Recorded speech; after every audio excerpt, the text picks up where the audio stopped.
வணக்கம். அபி டிவி லைவ்ல நம்ம பார்க்க போறது பாளையங்கோட்டை 37வது வார்டு மங்கம்மாள் சாலை பகுதியில் சுமார் 8 கோடி ரூபாய் மதிப்பில் புதிய தார் சாலை அமைக்கும் பணியினை பாளையங்கோட்டை சட்டமன்ற உறுப்பினர் அப்துல் வகாப் அவர்கள் துவக்கி வைத்தார். அந்த வீடியோ தான் நம்ம பார்க்க போறோம். பாளையங்கோட்டை 37வது வார்டு பகுதியில் பல்வேறு முடிக்கப்பட்ட திட்டங்கள் மற்றும் புதிய தார் சாலை அமைக்கும் பணியினை பாளையங்கோட்டை சட்டமன்ற உறுப்பினர் அப்துல் வகாப் அவர்கள் கலந்து கொண்டு இன்று துவக்கி வைத்தார். அந்த நிகழ்ச்சியில் முதலாவதாக 37வது வார்டு மங்கம்மாள் சாலை பகுதியில் சட்டமன்ற உறுப்பினர் தொகுதி மேம்பாட்டு நிதியிலிருந்து சுமார் 10 லட்சம் ரூபாய் மதிப்பில் கட்டப்பட்ட பொது நூலக கட்டடத்தை சட்டமன்ற உறுப்பினர் அப்துல் வகாப் அவர்கள் ரிப்பன் வெட்டி திறந்து வைத்தார்.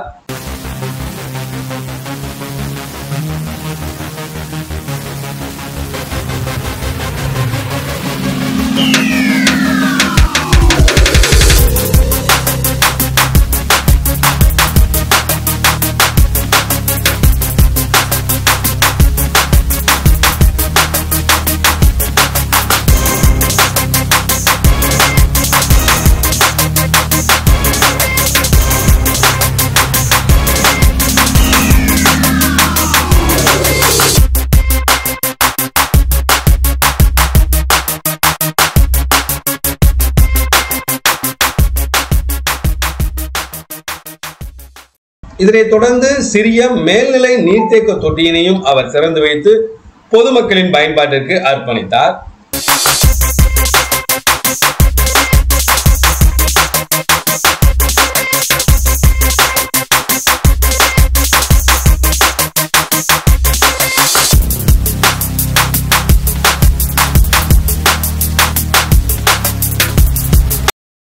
இதனைத் தொடர்ந்து சுமார் 8 கோடி ரூபாய் மதிப்பில் புதிய தார் சாலை அமைக்கும் பணியினை சட்டமன்ற உறுப்பினர் அப்துல் வகாப் அவர்கள் துவக்கி வைத்தார். இந்த நிகழ்வில் நெல்லை மாநகராட்சி மேயர் ராமகிருஷ்ணன், நெல்லை மாநகர கிழக்கு கழக பொறுப்பாளர் தினேஷ், பாளையங்கோட்டை மண்டல தலைவர் பிரான்சிஸ், மாமன்ற உறுப்பினர்கள் ஜெகநாதன், மாவட்ட பிரதிநிதி வல்லநாடு முத்து, மாநகர பிரதிநிதி சுண்ணாம்பு மணி, டாஸ்மாக் அரசன்ராஜ், தகவல் தொழில்நுட்ப அணி மாவட்ட துணை ஒருங்கிணைப்பாளர் காசிமணி, வட்டக்கழக பிரதிநிதிகள் குணா, கிருஷ்ணன் உள்ளிட்ட பலரும் இந்த நிகழ்ச்சியில் கலந்து கொண்டனர்.